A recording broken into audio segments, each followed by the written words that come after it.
right now we're standing here together to honor the lives of 11 people that were just Jews going to services, going to Shabbat services in Pittsburgh at the Tree of Life Synagogue. And, their lives were cut short. They were unfair. It was unfair that it happened. And, we have candles here. We have pictures here of people that were lost. And there's a lot of really painful, feelings that are happening right now. Why is it that this happens so often around the world? It continues to happen. We're almost in 2020, and it's still an issue that's been happening for thousands of years. And so I'd like to say that, while it is amazing to see everyone here, I'd like to hopefully see you guys, in the future when we're not here, in times of sadness and times where, anti-Semitism is impacting us. We should be here to celebrate our Jewish identity, to celebrate our connections to ourselves, to our culture, to our country in Israel, to our country in America, wherever you are, wherever you're from. And I think that coming together here is, a step that we can take together on a path so that one day we have less vigils to mourn, less vigils to go to, less people to mourn. And and just look at what happened last year too with Chabad and how there's someone was killed, someone was brutally injured as well. So thank you all for coming out here. I'm gonna hand it off to the reservists on duty from Israel. They're gonna talk about their own personal experiences with anti-Semitism. And thank you again for coming out. Hi everyone, thank you for coming. My name is Omri and I'm from Reservists on Duty. We're a non-profit, we're all former IDF soldiers who felt the duty to fight and expose the BDS and its industry of lies. They're sitting there and they're calling for Intifada. I want to tell you what is Intifada in my eyes. I was born and raised in Israel, in a beautiful town next to Tel Aviv called Herzliya. When I was 6 years old, I went with my mother to a piano class. I remember that day. It was summertime, it was 7:30 p.m. And when I just ended my piano class, we heard a huge explosion. It was maybe no more than 100 feet away from me. A terrorist just got into a local restaurant shawarma and exploded himself in front of my and my mother's eyes. One of the girls in my school got killed in this terror attack. I remember my childhood. I remember myself afraid of going to Jerusalem. I remember myself and my family not taking public transportation because we were afraid that buses are going to explode. I remember not going to school daily trips. I remember afraid of living in Israel.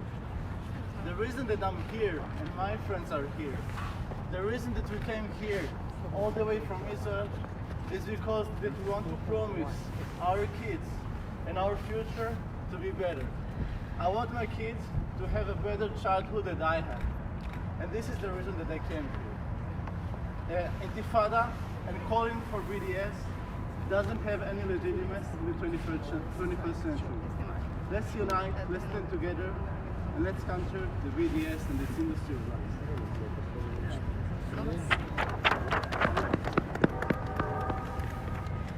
I want to ask you a question. What does never again usually mean? Think about it for a second. My grandfather, may he rest in peace, was a survivor of the Holocaust. I'm sure your relatives are also survivors. My ancestors, grandfathers, your parents. For me, when I joined the IDF, I was born here, raised in America, raised in New York. And all my life, I always knew that Israel was a part of me. I need to do something. I couldn't be quiet. Not for my grandfather, not for the Jewish people, not for Israel. And because of what I was thinking, I sacrificed and I decided to join the IDF, the combat soldier in the combat engineering corps. I was a commander, was released. And throughout this whole process, I always ask myself, what does never again mean to me? As I was walking 20 miles on a hike to get my beret, I could just think every step I was taking. I was thinking of my grandfather in the death march he had to go on. Thousands of Jews around him that were killed, murdered. And as each step I walked, I felt I was in pain. That pain went away. So, God over here, these people, they're telling us who we are as Jews, who we are, who is Israel. Again, ask yourself, should you be quiet? Should you repeat? So why should Rasul have said 70 years ago, why should Jews be quiet? We should not be quiet. Never again should we have to question who we are. Never again should we be silent about us being Jews or silent about Israel.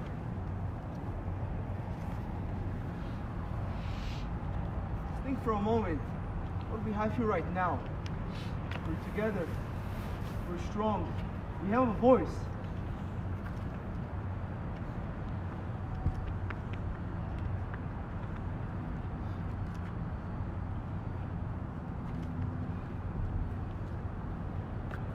Again,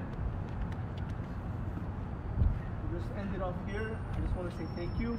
Thank you to SSI. Thank you to Reserves on Duty for having me. Thank you again. Thank you, guys.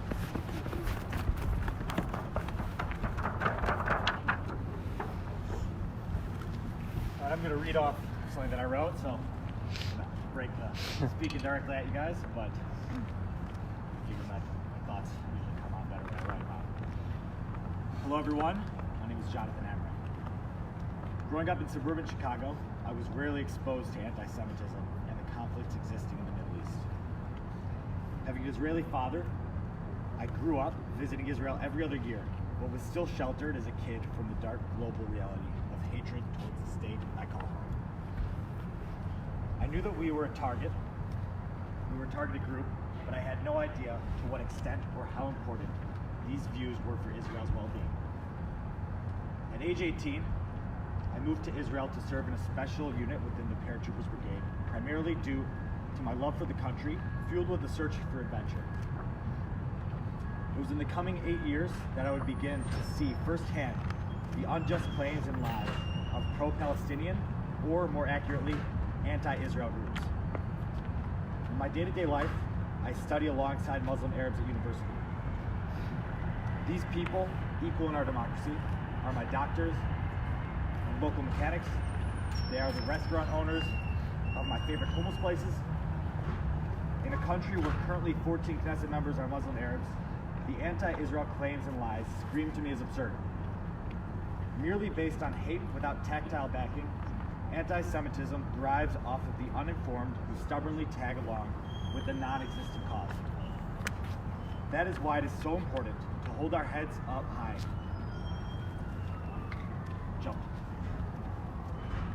That's why it is so important to hold our heads up high as Jews and non-Jews alike, who know the truth of Israel's reality. We must speak up against ridiculous claims and be proud to do so, knowing that we are the buffer between a misled world with spreading anti-Semitism. We have nothing to be ashamed of in fighting for our security and freedom, something that we didn't have throughout most of our history. I am proud to be here today in front of like-minded people who are willing to stand up for what is just, no matter how difficult at times it may be. Am Yisrael Chai.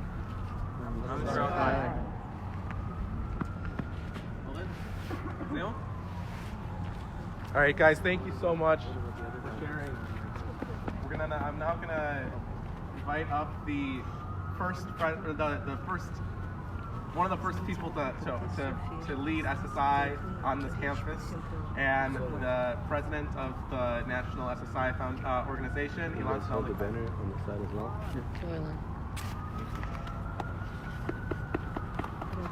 Hello everyone. First of all, I want to start by saying thank you to the Society University of Minnesota chapter.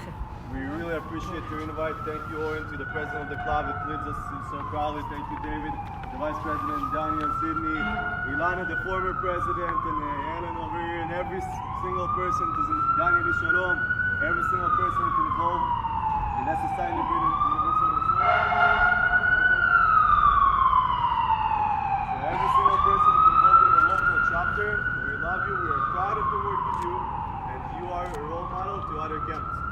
And hopefully you'll keep it going, and thank you for everything you do. When other schools look up to the University of Minnesota, they look up to the SSI chapter in here.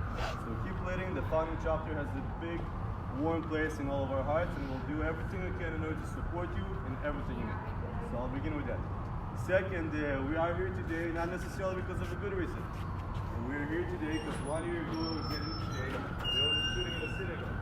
At 10 a.m., the service was supposed to start at the Black Synagogue in Pittsburgh, and at 9:56 in the morning, the shooter was seen shooting the people in the synagogue. We'll take a look and like pictures of the people that were killed. Thank you for printing that, thank you for bringing that. And all of those people lost their lives because of only one reason. They were Jewish. There's no other reason to why they lost their lives. Just because they were Jewish.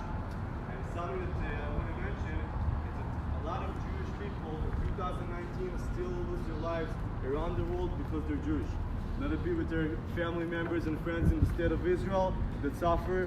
Last night in Sderot, rockets were fired into the city.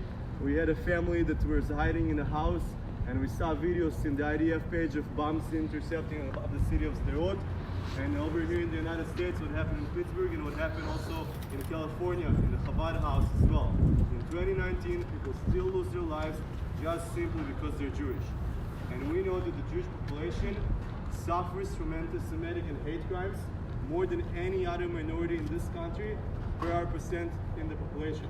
And this is unacceptable, and this is why brave students like yourself and our friends from the community are here in order to say stop. Enough is enough. No one should suffer because they are Jewish, or of course any other minority. And last week, we were at the local Chabad house at the University of Minnesota, and there was a class, and we asked in the class, the students who attended, how many of you suffered anti-Semitism in your lifetime? And we're talking about most of the class were Christian students, and nearly 100% of the people participating in the class were say that they suffered some form of anti-Semitism. And once again, we are here today in order to say enough is enough.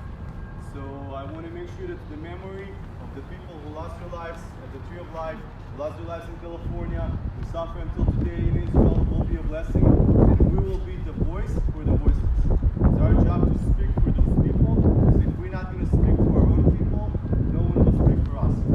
So that's why we're here. We'll continue our work, continue our efforts. Once again, I want to thank Oren and the University of Minnesota Student Supporting Israel chapter for inviting us here today. You are doing an important work, and we'll make sure that we give all the resources to you. So keep working hard on campus and represent our state of Israel. Thank you very much. Thank you.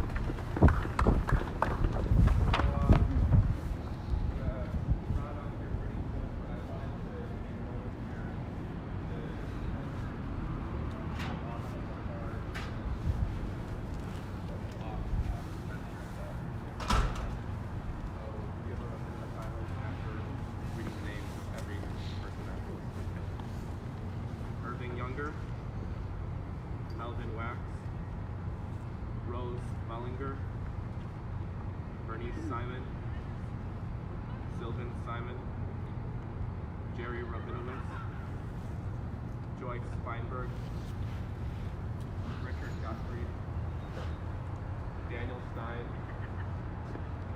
Cecile Rosenthal, Dave Brooks.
especially like having an American Jewish person, two Israeli people, and everybody had their own story. One thing that stood out to me, you said you're from Palestine, right? I was in 95 living in Jerusalem, and actually one of the reasons I left Israel was because of Intifada. I was living in Pescat Zev, and the difference was I didn't take any buses, big story, because I was very much thankful. I had a wonderful family in Pescat Zev that just took care of me and made sure I didn't experience anything. I think I've never seen violence that's going on, but it's just things like this. It's very easy to react to strongly. So I think more important, we have to run us to go through it and always stay positive and remember that we all are here for each other. And move forward and stay strong. So with that, I want to read the national anthem, Tikva, for hope. So I just want to sing with me.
Thank you guys again.